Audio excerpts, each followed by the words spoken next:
What's up guys, this is Jeff and today I want to show you how to assemble this bike. If you haven't already watched the bike review, you can find it through the card at the top of this video or the link provided in the description section below. I hope this video will help you during the assembly process.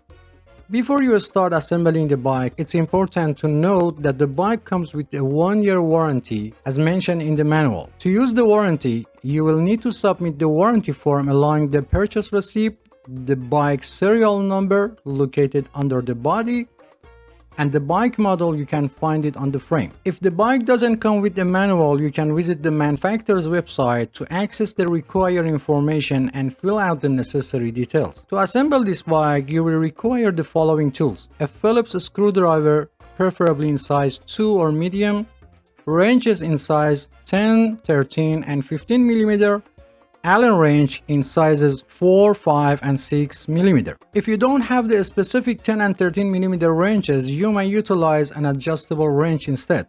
However, it's required to have a 15 mm open-end wrench available. I generally recommended utilizing a 3-way Allen wrench with sizes 4, 5, and 6 mm. These sizes are more commonly employed and can endure significant pressure during assembly. If you need to purchase these tools, I've included a link in the description section below where you can find them at the lowest available price. These bikes are manufactured in China and their measurement system is based on the metric system. However, you can also use inch wrenches if needed. The wrenches may feel slightly loose in some instances, but they are still capable of tightening the screws and nuts. These are the size of inch wrenches that you can use. Some parts of this video are common to all bikes, and in order to be able to give you a complete explanation, I've used several bikes. So don't be surprised if you see different bikes in some part of video. Okay, let's start. First, check the box completely to make sure there is no any damage.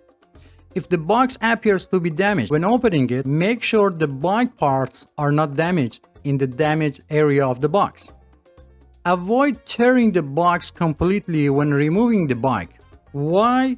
The reason for keeping the box is that the bike may have been damaged during shipping and you plan to return it to the store and you will need the box for return process. Before returning the product, you can contact manufacturer customer service and ask them to send you a damaged part free of charge. Each store considers a return time policy for itself. For example, eBay or Amazon, you have 30 days to return the product. Make sure they get the part to you before this date, otherwise return the product. To open the box, use a 1/2 inch deep cutter or knife and start by cutting the top and side of the box. Even you cut through the middle of the top, as long as your cutter blade dip stays within 1/2 inch, it won't affect the bike.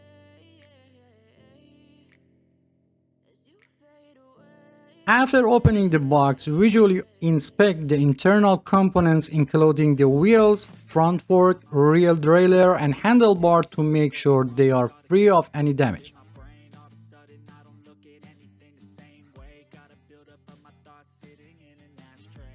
After making sure that the bike components are intact, you can take the bike out of the box and still avoid tearing the box.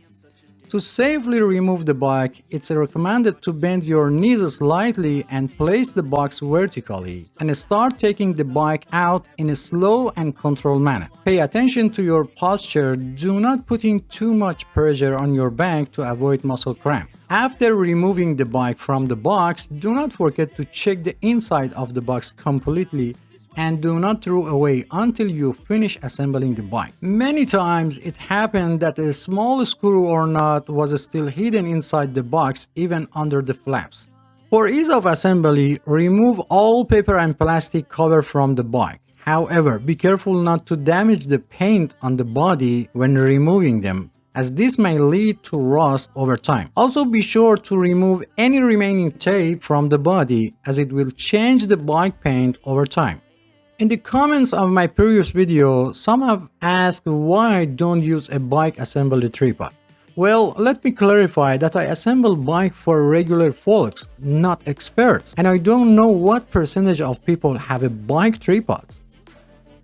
Sometimes, especially for bikes 24-inch and up, removing a bike tire can be challenged.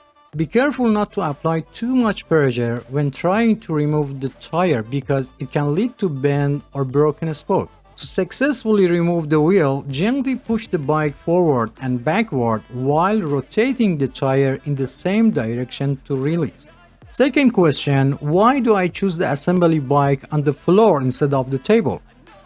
While a smaller bike like 12 or 16-inch may be manageable on the table, but when it comes to the larger bike like a 24-inch and up, it's a whole different story. Attempting to assemble such a bike on the table would be like trying to fit an elephant into the matchbox. Someone else suggested that I should install the bike seat and handlebar first and then turn the bike upside down to install the front wheel. Dear friends, you have the freedom to choose any assembly method you prefer. There is no limitation. However, with your approach, you would need to readjust the seat and handlebar setting once the bike is returning to its upright position. I would appreciate your comments on this matter as it would be helpful to determine which method is easier overall. For easier assembly, you can lean the rear wheel against a wall or other object. However, as you see, it's not necessary. To determine the correct direction, turn the fork so that the brake system is facing forward. Also, the brake cables should be placed in front or outside of the fork instead of inside or behind the fork.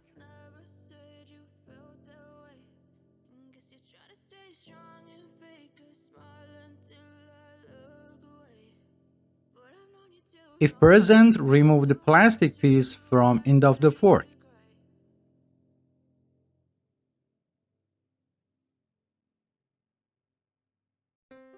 Remove the head nut and wheel retainer from both sides of the axle.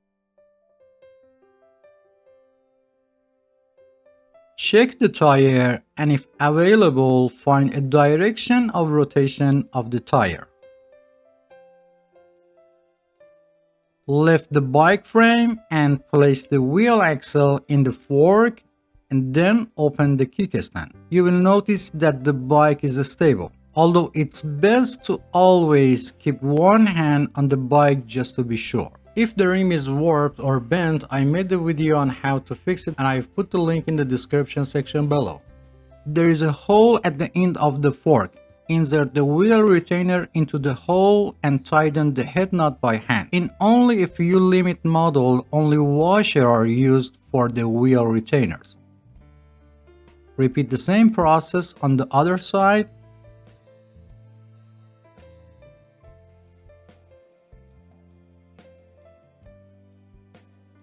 Now align the wheel in the center of the fork and slightly tighten the head nut on the one side.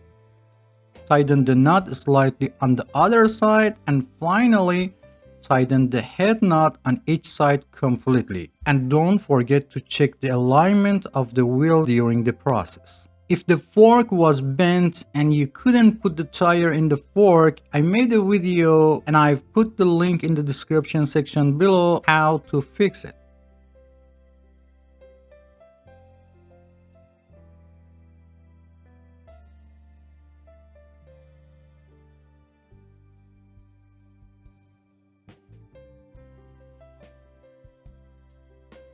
Remove the plastic cover from the end of the steamboat. If it's difficult to remove, unscrew the steam bolt and remove the plastic. If the reflector is loose, align it horizontally and tighten it with the Phillips screwdriver. However, be careful not to over-tighten the screw because it may cause the reflector to break.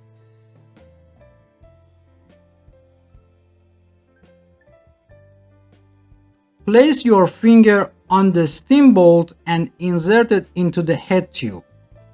If it doesn't fit, loosen the steam bolt a little and try it again.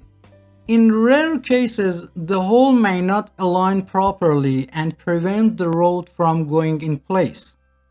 If this happens, use an iron file to slightly open the head tube.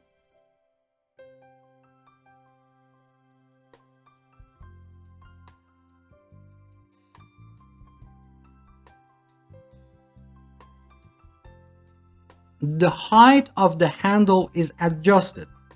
You can increase the height by half the length of the steam rod. Look for a specific mark or color on the bar to indicate the maximum height. For safety, the mark on the rod must be inside the tube.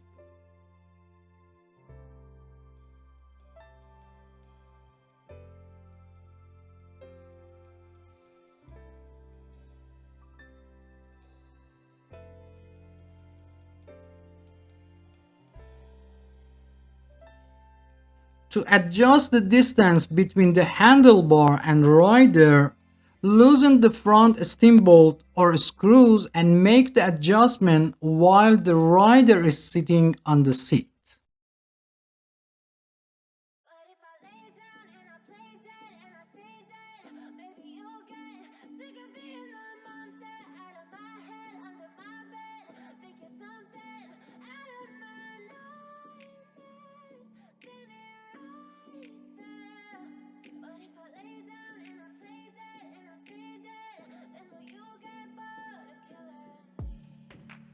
Silhouettes of you are like a taunt.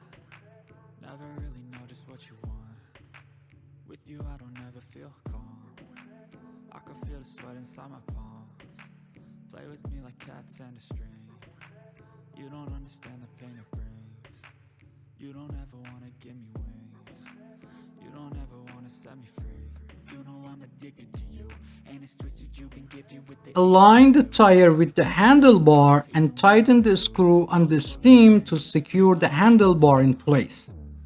I got issues in my head. I like you in my bed, but you keep me on red. Oh, everything is like a test. I better not text or I'll come off desperate. But if I lay down and I play dead and I stay dead, baby, you'll get sick of being the monster out of my head, under my bed, thinking something out of my nightmares, standing right there. But if I lay down and I play dead and I stay dead, then will you get bored of killing me? So if I play dead, will you regret everything that you did? If the brake wire is not already loosened, loosen the anchor nut that's holding the brake wire. Close the adjusting barrel until the end.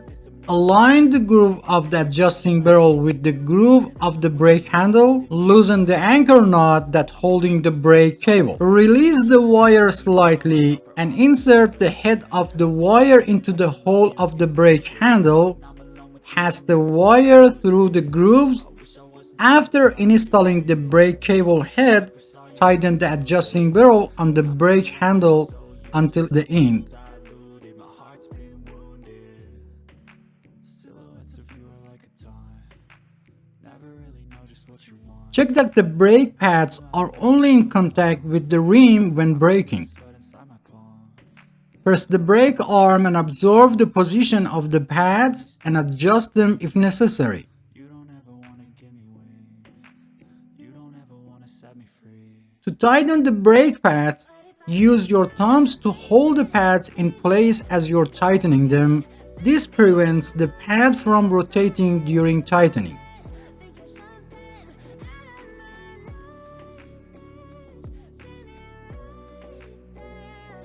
But if I lay down and I play dead and I stay dead, then will you get bored of killing me?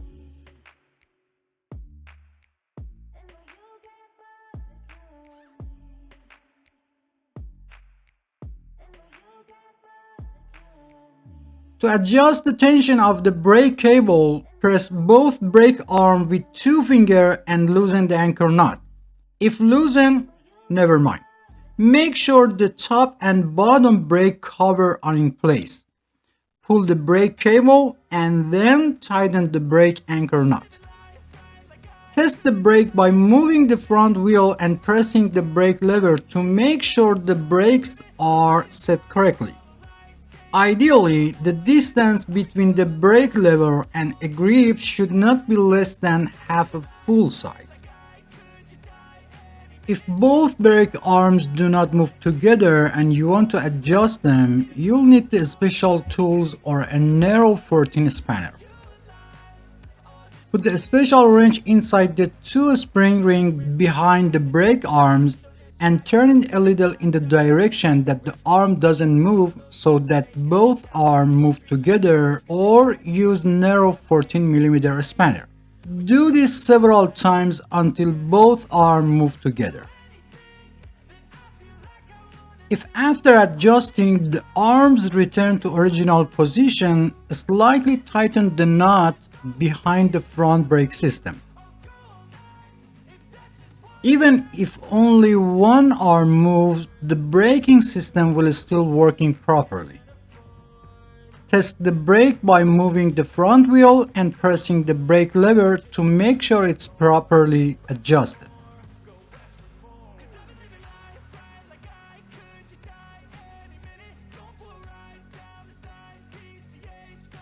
If the brake levers are loose, install them in line with the handlebar or at the 20-degree angle downward from the handlebars.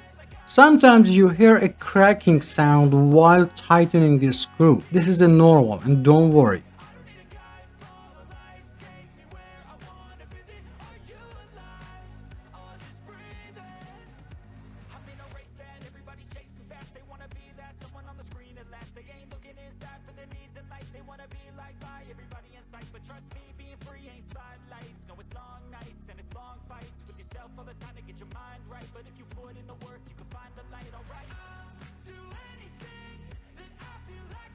On 99% of bikes, the brake lever adjustment screw is often found next to the brake handle. You might wonder about purpose. Sometimes people with a smaller hand, especially children, find it difficult to reach and hold the brake handle properly. In such case, you can adjust the screw to reduce the distance between the brake handle and the handlebar grips. If necessary, start by loosening the anchor nut that holds the brakes wire. Then tighten the screw on the brake handle.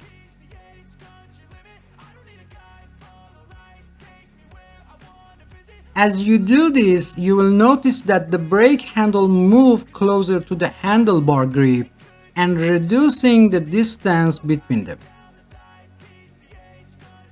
It's important to note that this adjustment doesn't affect the overall performance of the brake system, and you can always revert it back to its original state if desired.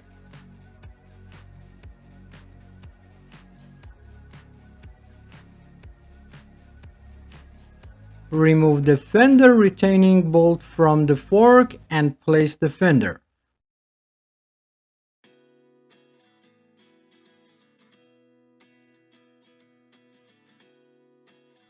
Put the bolt in the hole and push the fender up and tighten the bolt.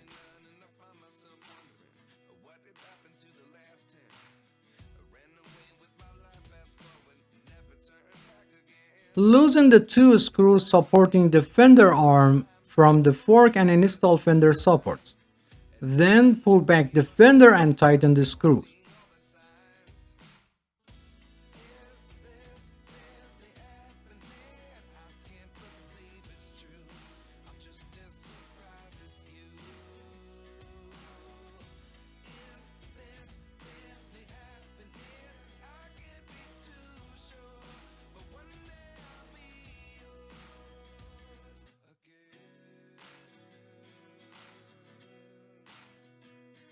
Adjust the fender level by pulling the fender support arm left and right as needed.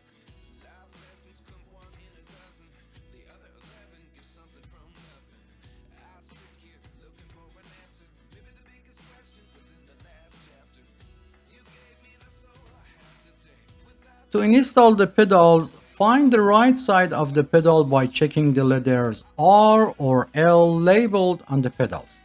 If there is no label, look for engraved letters on the bottom of the metal part.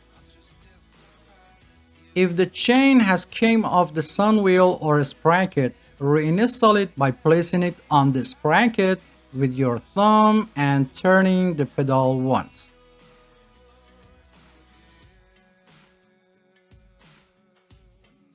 Install the pedal by hand only, without touching the threads and without using tools.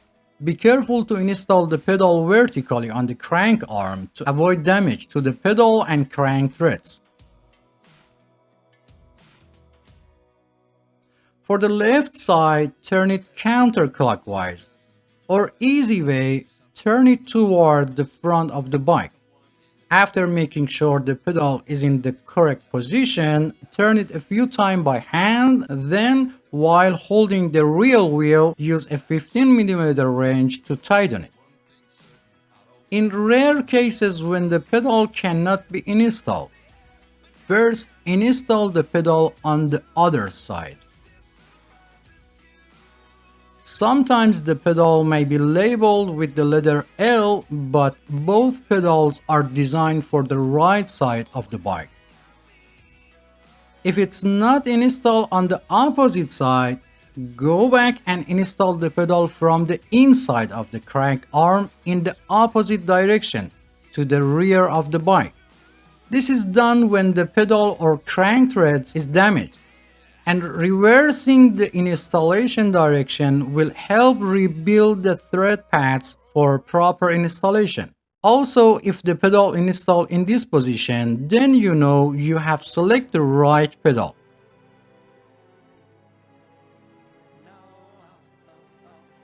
After installing the pedal for one side, repeat the same process for opposite side and make sure that the direction of rotation of the pedal is clockwise or toward the front of the bike. It doesn't matter if it's right or left, always install them toward the front of the bike. If your wrench gets stuck after tightening the pedal, to remove, push the wrench toward the outside of the crank arm and release it at the same time.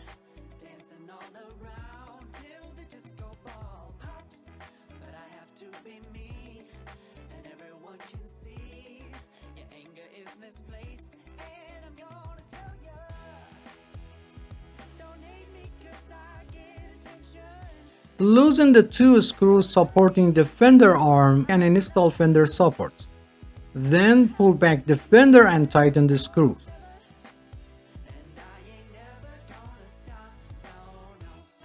Adjust the fender level by pulling the fender support arm left and right as needed.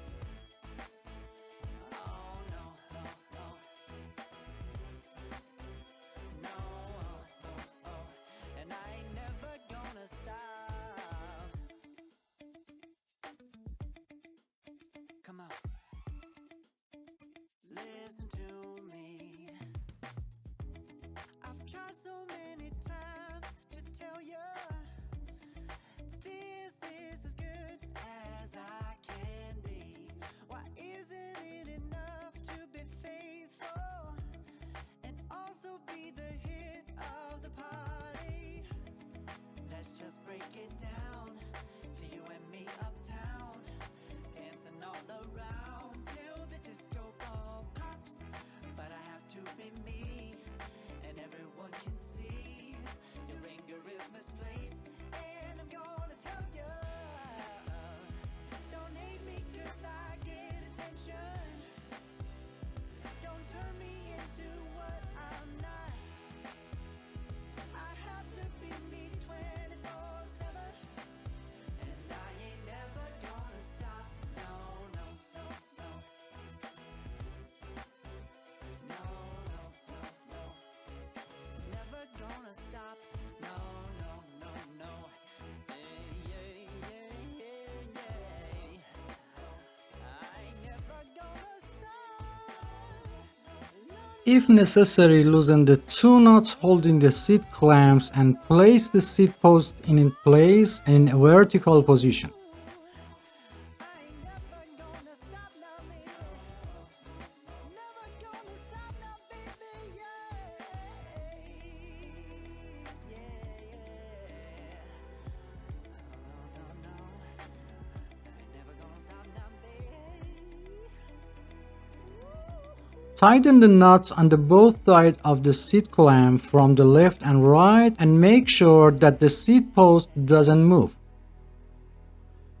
If the seat reflector is loose, use a Phillips screwdriver to tighten the reflector screw until it cannot move. Make sure the reflector is level and positioned correctly, and be sure not to over tighten the screw as it might break the reflector. I recommended installing the reflector close to the seat lock after adjusting the seat height.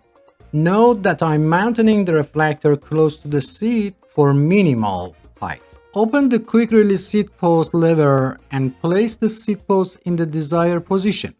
While holding the quick release seat post nut with one hand, turn the quick release seat post lever a few times with the other hand until it feels tight. Close the quick release seat post lever regardless of height and direction of the seat and test the movement of the seat. If the seat still moves, open the quick release seat post lever. While holding the quick nut, rotate the lever one full turn and test again. Repeat this step until the seat stops moving. After the seat is secure, open the quick release seat post lever and adjust the height and direction of the seat and close the quick release seat post lever.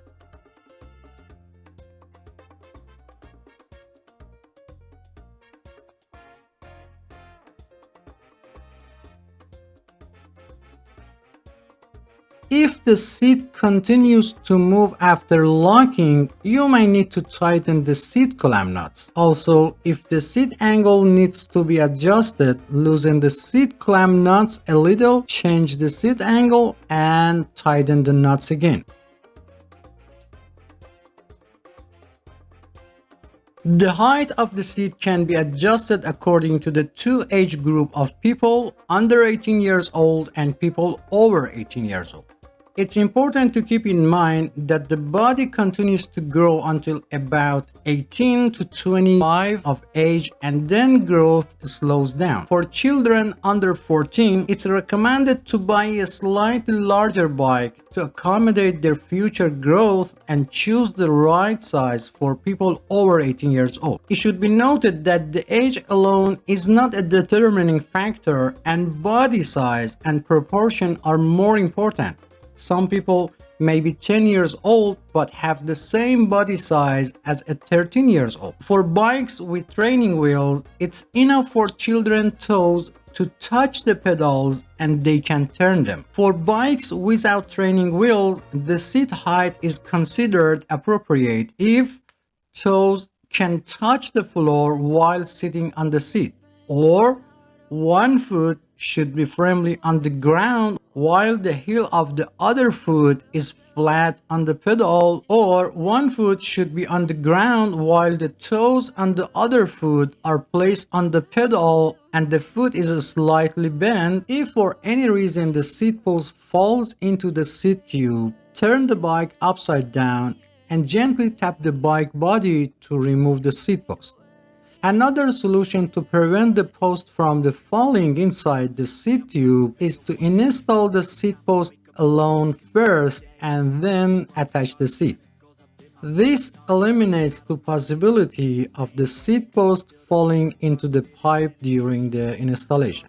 At the end, it's necessary to check the work done and make sure that all bolts and nuts are properly tightened. When inflating tires, some people inflate the tire to the amount of air indicated on the tire. However, it's important to note that the value displayed on the tire represents the maximum air pressure that the tire can withstand. For most bikes, the recommended air pressure is between 25 to 35 psi. In another way, after inflating to 20 psi, sit on the bike to check the tire pressure. If the tire is not fully inflated, increase the amount of the air. Remember, the weight of the cyclist determines the amount of the tire inflation. To inflate the tire, first remove the valve cap and then put the air pump head on it. Sometimes this is difficult because by pressing the tube valve, the valve goes inside. If the tire is slightly inflated, first deflate it completely. Press your thumb on the back of the valve and place the air pump head on it. Inflate the tire halfway and make sure the tire is still on the rim. If part of tire pops out, release some air pressure, put the pops out area back inside the rim and reinflate it again.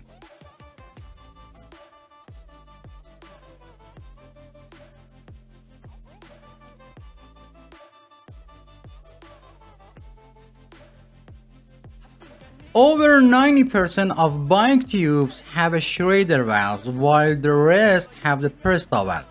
For Presto valve, you either need an air pump that supports this type of valve, or you need a converter to conversion Presto valve to Schrader valves.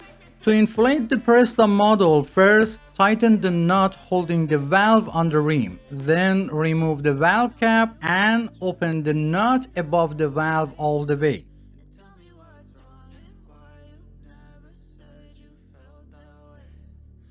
Install the converter on it and inflate it like Schrader valve.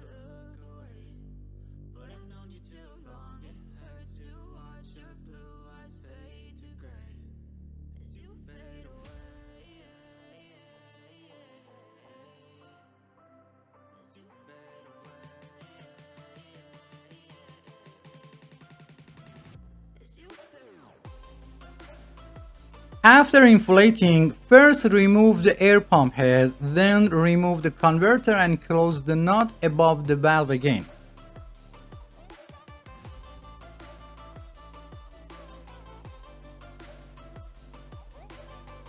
And finally, put the cap on the valve. If the nut holding the valve on the rim is loose, tighten it again. And finally, it's very important to teach children how to use brakes before riding a bike. Many accidents of children with trees or walls happen because they are not familiar with the braking system. So spend at least 10 minutes and teach them, and don't forget the helmet. If you have any question, please provide specific details or timestamp from the video so I can better understand your question and provide faster help. If you enjoy the content, please subscribe to the channel for support me and turn on all notifications to be the first to know about new videos. Feel free to visit other parts of the channel. Thanks for watching and don't forget to hit the like button. Until next video.